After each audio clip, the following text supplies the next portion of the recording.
Welcome, you wonderful marvels, to the show. How are ya? Dana and I are back for an episode on about sleep, ever elusive sleep. Yeah. We figured this is a great topic for us. Sleep is I talk to my clients about it and just say the target for neurodiverse people isn't to sleep like normal people do. I shouldn't say normal, like neurotypicals do. The trick is to optimize and get the best sleep you can, because we don't sleep well. So for lots of reasons, so we can talk a little bit about what's going on there. Yeah. I would say that 8 out of 10 clients that I work with struggle with sleep. And, I think, there's this piece of, is sleep really important? And I think Dana and I are here to tell you it is critically important. Yeah.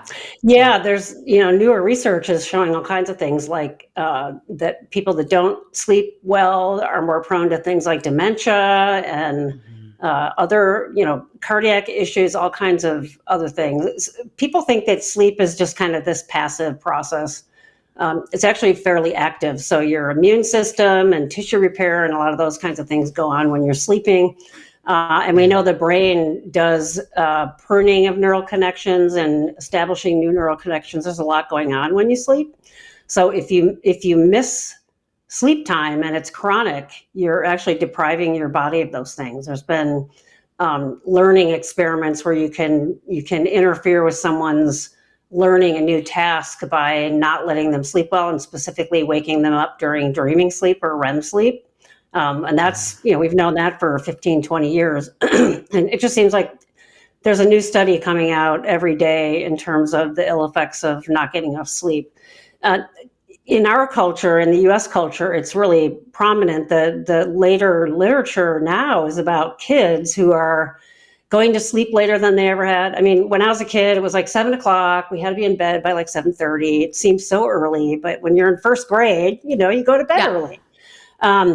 Didn't have a super early waking time. Probably people are familiar with hearing about high school students. There's a lot of places, including where I live, where they started high school a little bit later.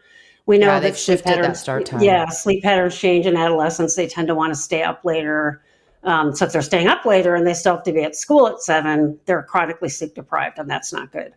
And we know with autistics, there's a lot going on with sleep. It's typically sensory and thinking, right? So the sensory stuff has to do with are there things in my environment that are keeping me awake? So noises, is it not cool enough to sleep? Is the blanket bothering me?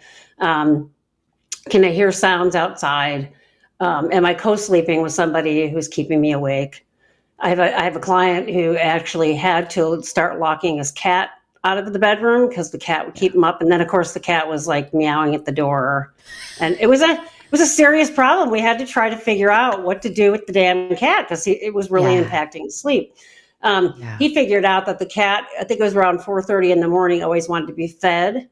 And then the cat would be fine after that. So he got one of these automated cat food feeders. And then the cat left him alone. And lo and behold, he got one more hour of sleep a night and was doing astronomically better. The other thing that can really impact sleep are things like snoring, or if you have sleep apnea. I think a lot of people, I think mainstream society is pretty aware of what sleep apnea is now. But that idea of, can I fall asleep? Am I in a sleeping environment, or do I have good sleep hygiene to fall asleep and to stay asleep? People have sort of heard about, right?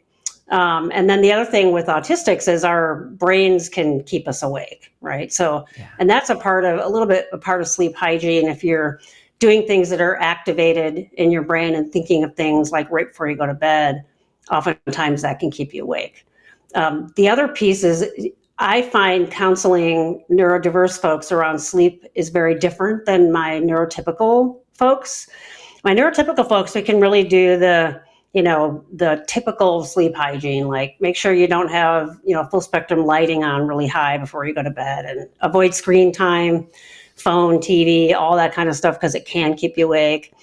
Don't have caffeine after a certain point in time. I think they say don't exercise after like 4 p.m. if you have trouble sleeping, because that can keep you awake. And those things typically work well for neurotypical folks. It all goes out the window with neurodiverse folks.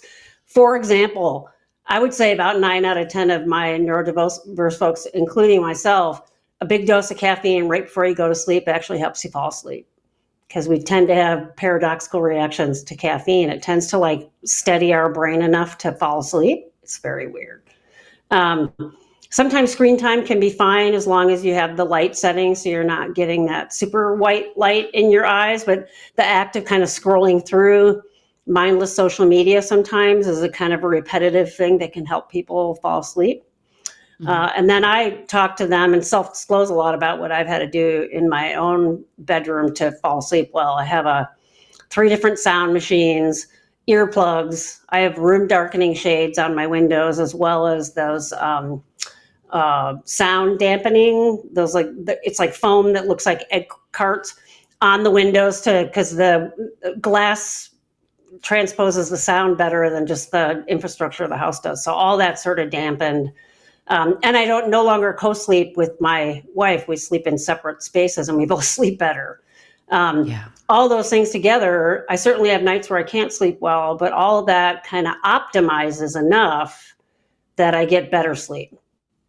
For me too, and I've found this seems to be pretty true with especially women who are on the spectrum, tend to get up a lot, tend to not be able to sleep like through the night. And that's okay, but you may have to stay in bed longer. So if you could have an 8-hour chunk of sleep where you're sleeping straight through, and you can't do that, you get up a lot, then you might need a 10-hour bedtime chunk, right? Because you're making up for that little bit of time that you're waking up to use the restroom or whatever that is, right? The idea is we go through 5 stages of sleep. The first 5 are basically like sort of deep sleep and getting ready to fall asleep and that kind of stuff. And then there's REM sleep that everybody's heard of, that it's the dreaming sleep. Taking medication to sleep or not falling asleep enough to have a REM sleep cycle. It's about 90 minutes for most people to go through all those stages of sleep. And we go through about anywhere from 3 to 5 of those a night, depending on how long your cycle is. If you're missing out on any of those stages of sleep repetitively, you can have ill effects. You can actually make somebody stay away from REM sleep. You can they've done this with sleep studies where they wake people up every time they start dreaming. And after about 3 days, they start to get psychotic. So there's ways to torture people by not letting them dream sleep. And everybody dreams. I've had clients say, no, I don't dream. I said, well, you'd be dead right now if you never dream. You just don't remember them. We tend to remember the dreams we wake up from. So if you're a heavy sleeper during the night and then you slowly come out of your REM sleep in the morning, you're not going to remember your dreams. We typically remember the ones latest in the morning, especially if you're dreaming when your alarm goes off, you might remember the dream. But the idea is to optimize as many of those sleep cycles as you can and do what you need to do given how you sleep to do that as best as you can, knowing it's never going to be perfect. And that seems to set the bar. It certainly set the bar for me in a way that I have less anxiety about it. Because it's like, okay, I'm never going to be a perfect sleeper. If I literally have over a 3-hour chunk of sleep, I talk to my wife about it in the morning. I'm like, I had a 3.5-hour block where I was sleeping. That's unusual for me. It's every couple hours, but I spend more time in bed. And so if you take the pressure off and say, just do the best you can with all these things that we're going to put in place, and then you'll notice the positive effects of feeling more rested and being able to think and not falling asleep in your chair during work and a lot of those kinds of things. Sleep disorders aside. Yeah, sleep disorders aside.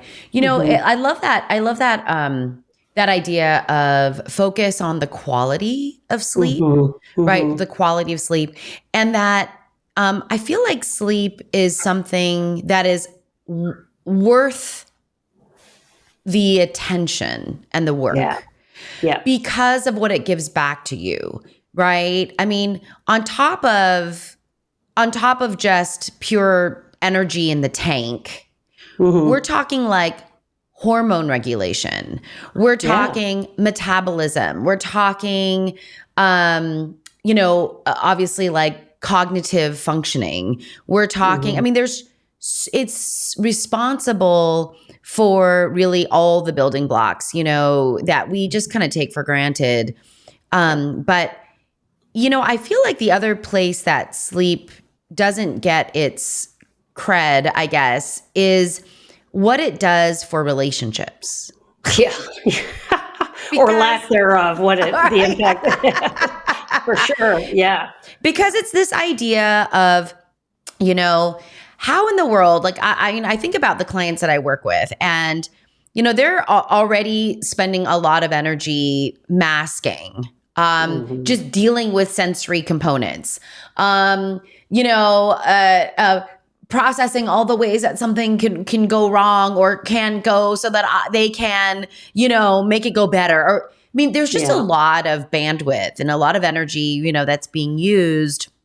When you don't have anything left in the tank, what happens? Like irritability, quick tempers, and I see this, and I see, especially when there's sleep deprivation, which doesn't take long. By the way, like audience, like Marvels, doesn't take long for sleep deprivation to occur.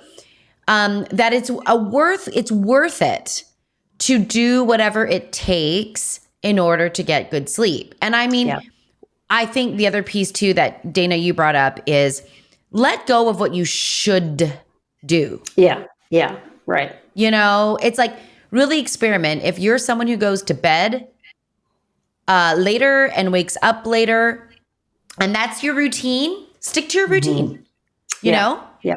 Yep. Yeah. I actually tell people that the lack of sleep will have bigger ill effects. It's more important than a good diet. I mean, a good diet is extremely important. But if I had to prioritize either one of those two, it would be sleep. I mean, to really give an idea of how important it is. And then we work on diet. But yeah, you could have doing all the best things in the world. If you're not sleeping, you're gonna sort of crash and burn. I mean, all of that has been shown in research study after research after research study, right? To optimize that. And we all have nights where we don't sleep well, and what it feels like afterwards. And the thing that's hard, and you're talking about relationships, is being able to sleep well means you have to control a lot, right? So my setup in my bedroom isn't something I can transport if I'm traveling anywhere. It's this one of the single reasons I don't enjoy travel, because I don't sleep. And after like 2 nights of not sleeping, I'm irritable and tired and, everything else. So that sense of what you need to do, and you do have to talk, if you have a partner, you have to talk with your partner about what do I need to be able to sleep well, right? And what does this mean? I can remember when my wife and I stopped sleeping in the same rooms when she had shoulder surgery. And then she really realized how much better she was sleeping and I was sleeping, because I was sleeping, not having to worry about her, and vice versa. And it's like, maybe we should just keep doing this, and there's so much taboo around, is the intimacy of the relationship going to suffer and everything. And you have to go to make sure you're going to steps to make sure that stays intact. But if you're not sleeping, I guarantee you just what you're saying, the relationship is going to suffer, because you're going to not be very happy and not feel right. And you're going to want to murder your partner in their sleep when they're snoring after 7 nights. You're like, can I get away with putting the pillow over their face? Would they catch me? I'm joking. But, we've all been up at 3:30 in the morning, like, I'll do anything. Yeah. So it's horrible. Listen, like I think about, and for any Marvels that are out there that have had children. Oh God. Infancy is really challenging, and I'll just speak for myself.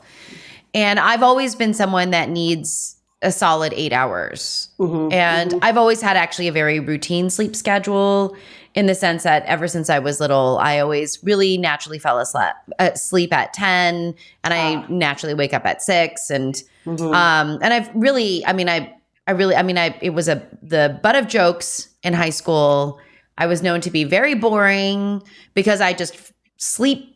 I'd be at my friend's house and I'd be like sleeping on the couch. The parties happen. I'm like, no, like I'm just not wired that way. And I'm really grateful. But infancy, when I had my daughter, that was some of the hardest time that was one of the hardest times of my life for many reasons. But the sleep deprivation of just needing to wake up and feed her multiple times throughout the evening because she was so small and she lost weight. And so I needed to feed her, and she, often throughout the evening, throughout the night, it kind of killed me. It was, I think about that moment and I'm like, that's probably why I only have one kid.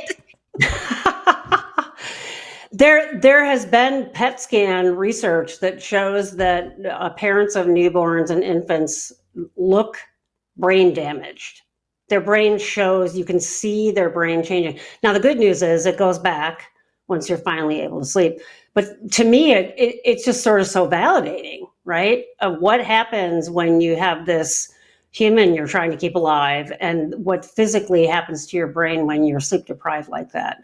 So if you have someone who, for whatever reason, isn't able to sleep, oh my God, and then you add autism on top of that and you have a child, now you're not sleeping well and a child.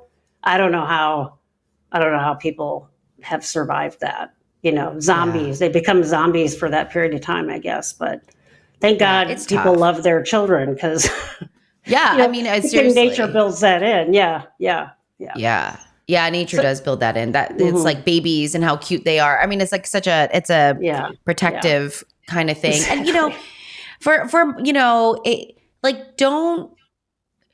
don't feel like you have any rules. Like I think that's so good, Dana. It's like, and then like just systematically go through the rules or go or move, like exclude, like just test the rules.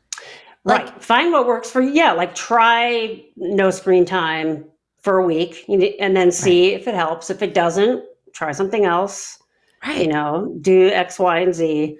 I find it's not super predictable with neurodiverse clients what they need to do. Right. I think I've shared this on another podcast was my getting into bed routine is like, it's like you'd expect an autistic person to do. It's literally the body movements and how I get the blanket there. And I look under my bed to make sure there's nothing going to murder me in my sleep. All of those things are okay for you to do. Whatever works for you that optimizes your being able to fall asleep and stay asleep as much as possible. Why wouldn't you do it? I mean, as long as it's not hurting anybody else, you should be doing it. Right. Yeah. I've told folks too, I'll say, okay, so do you have a white noise machine or a sound machine? A lot of times I get the kind of the eye rolls and they're like, yeah, I've tried that, didn't work. But instead of just saying, okay, let's move on, I drill into it. What was it about that didn't work? I've had sound machines that were electronic and I could hear the sound loop start again, just about drove me out of my mind. And of course, no one else could hear it, but I could hear it, right? Because of course. So I actually have a particular brand that I suggest to folks. You can really adjust it a lot. The volumes can get extremely loud and it's this tiny little machine. I'll talk to them about things like, well, where did you put it? Well, it was across the room. No, put it next to you in bed, or like right next to you so that it's drowning everything out. Some people can tolerate earplugs, some people can't. I talk about sheets and the bed and how old is the bed and, what kind of sheets do you like and how often do you clean them or not? Do you like a weighted blanket? Don't you? I go into minutia around what feels good. And like you said, systematically trying those things and seeing what combination is optimal. Right. Yeah. It's worth it. And that takes time. Totally it can take some time. Yeah. Yeah. Yeah. It's worth it. But there's a huge return on investment.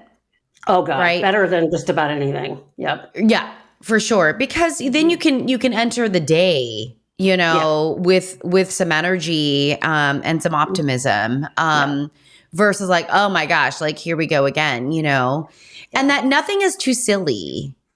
That's the thing, like Dana, I mean, you're a good example of like, nothing is too silly. Like if it's not hurting anyone and it's going to take a second, like look under the bed. Yeah.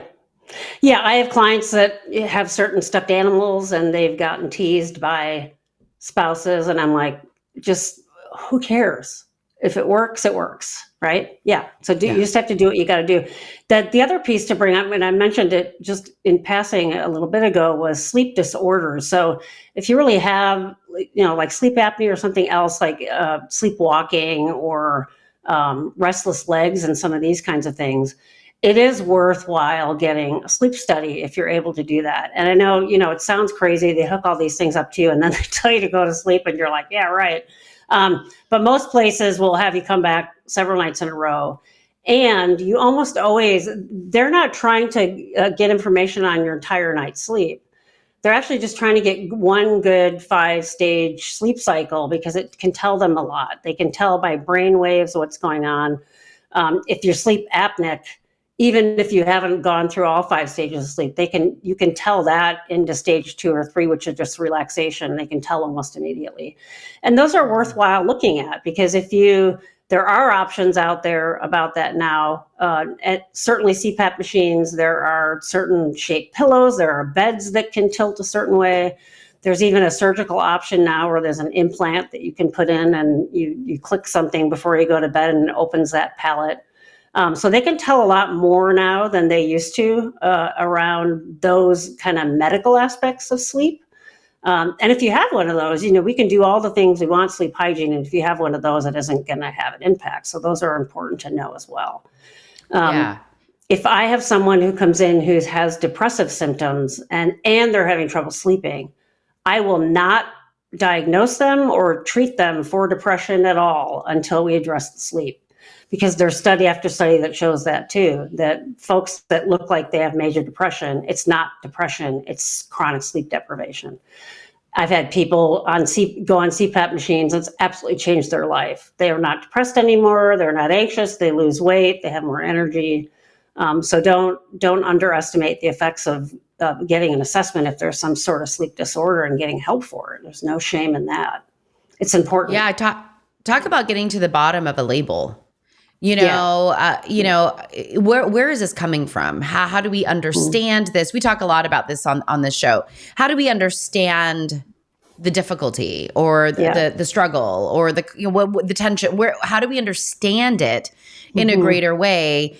Oftentimes we don't think about sleep. I have multiple colleagues that are like, I am only rigid on one thing, and it's sleep.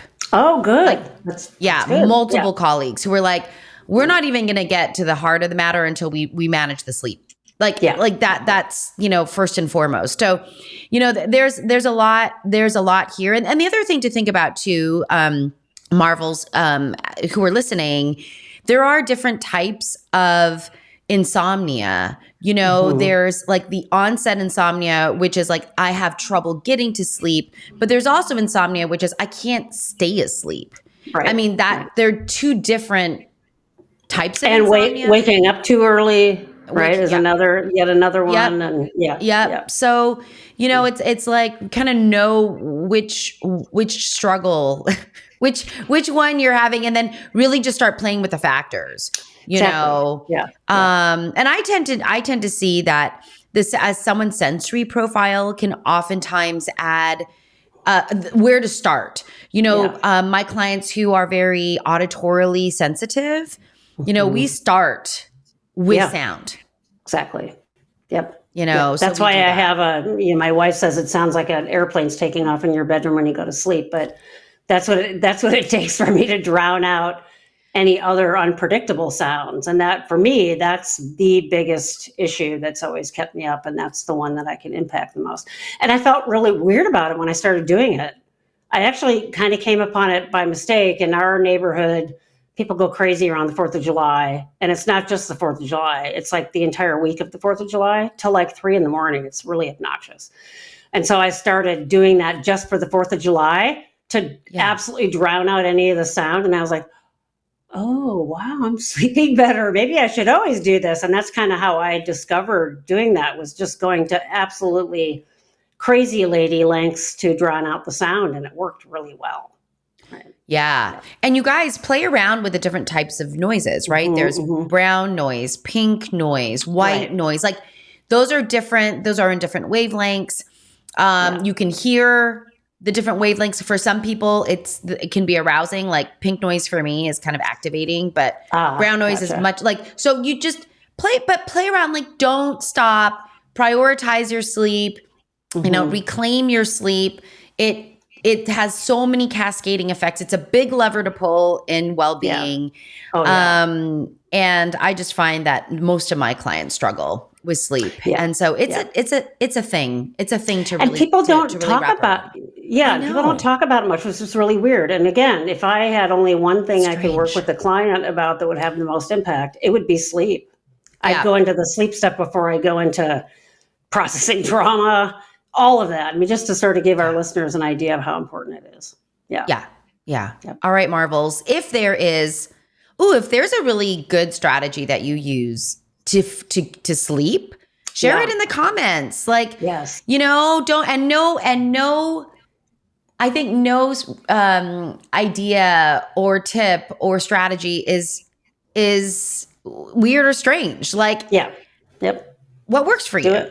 That might work. And I'll put in the comments the brand name and a link of the sound machines that I use, because for years I've become a connoisseur of sound machines, and these are the great ones. That would be great. That's great. Cool. All right, Marvels. Thanks for being here. We'll see you in the next episode. Sleep well. Bye-bye. Bye-bye. Night-night. Okay. Night-night. There you go. Dana, you know what we could say? Maybe you can use this episode to fall asleep. It's okay. Fall asleep. Yeah. I mean, if listening to Dana, if this episode has been particularly boring. Let's be really boring and go to sleep. You can just use this episode. We're okay with it. We won't get our feelings hurt. Bye, Marvels. Bye.